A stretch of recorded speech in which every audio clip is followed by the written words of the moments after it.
SLBC టన్నెల్లో సహాయక చర్యలపైన ఉన్నతాధికారులు సమీక్షా సమావేశం నిర్వహించారు.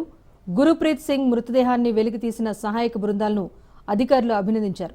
ఇదే స్ఫూర్తితో మిగిలిన సహాయక చర్యలను మరింత వేగంగా సమర్థవంతంగా కొనసాగించాలని సూచించారు.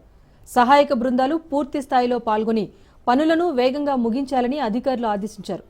మృతుడు గురుప్రీత్ సింగ్ కుటుంబానికి ప్రభుత్వం 25 లక్షల రూపాయల నష్టపరిహారాన్ని ప్రకటించిందని disaster and management CS Arvind Kumar తెలిపారు. సహాయక చర్యల్లో పాల్గొనే అధికారులు, సిబ్బంది నిరంతరాయంగా పనిచేయడానికి అవసరమైన వస్తువులను అందుబాటులో ఉంచామని స్పష్టం చేశారు.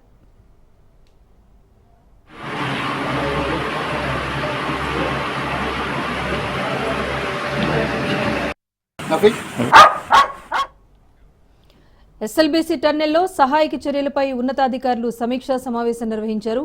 గురుప్రీత్ సింగ్ మృతదేహాన్ని వెలికితీసిన సహాయక బృందాలను అధికారులు అభినందించారు. ఇదే స్ఫూర్తితో మిగిలిన సహాయక చర్యలను మరింత వేగవంతంగా సమర్థవంతంగా కొనసాగించాలని సూచించారు. సహాయక బృందాలు పూర్తి స్థాయిలో పాల్గొని పనులను వేగంగా ముగించాలని అధికారులు ఆదేశించారు. మృతుడు గురుప్రీత్ సింగ్ కుటుంబానికి ప్రభుత్వం 25 లక్షల రూపాయల నష్టపరిహారం ప్రకటించిందని disaster and management CS Arvind Kumar తెలిపారు. సహాయక చర్యల్లో పాల్గొనే అధికారులు, సిబ్బంది నిరంతరాయంగా పనిచేయడానికి అవసరమైన వస్తువులను అందుబాటులో ఉంచామని స్పష్టం చేశారు.